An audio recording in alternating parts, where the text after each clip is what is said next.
ಈಗ ಗೊತ್ತಾಯ್ತಾ? Loan ಆ್ಯಪ್ಗಳಿಂದ loan ತಗೋಬೇಡಿ ಅಂತ ನಾನು ಎಷ್ಟು ನಿಮಗೆ ವಾರ್ನಿಂಗ್ ಮಾಡ್ತಾ ಇದ್ದೆ. ಅವತ್ತು ನಾನು ನಿಮ್ಗೆ ಹೇಳಿದಾಗ ತಮಾಷೆ ಆಗಿತ್ತು ಅನ್ಸುತ್ತೆ.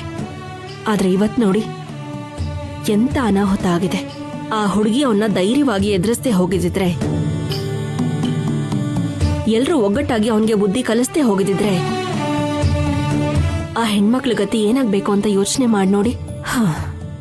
ಲೈಫ್ ಪೂರ್ತಿ ಕಣ್ಣೀರಲ್ಲೇ ಕೈ ತೊಳಿಬೇಕಾಗಿತ್ತು. ಮೇಡಮ್, ನೀವು ಯಾರನ್ನ ಬೈದು ಆಚೆ ಓಡಿಸಿದ್ರೋ ಅದೇ ಹುಡುಗಿ ಮೇಡಮ್ ಅಲ್ಲಿ ಧೈರ್ಯವಾಗಿ ಅವರನ್ನ ಎದುರಿಸಿದ್ದು. ನೋಡಿ, ಇನ್ಮೇಲಾದ್ರೂ ನಾನು ಹೇಳ್ದಂಗೆ ಕೇಳಿ.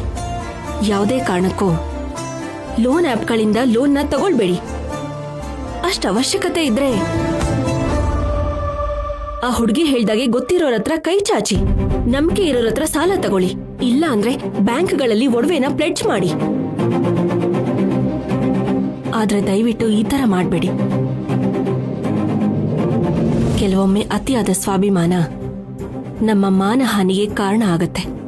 ಇದನ್ನೆಲ್ಲ ನಿಮ್ಗೊಂದ್ಸಲ ತೋರಿಸಿ ನಿಮ್ಗೆಲ್ಲ ಎಚ್ಚರಿಕೆ ಕೊಡೋಣ ಅಂತ ನಾನು ಇಲ್ಲಿ ಕರೆದೆ. ಈಗ್ಲಾದ್ರೂ ಎಚ್ಚೆತ್ಕೊಳ್ಳಿ.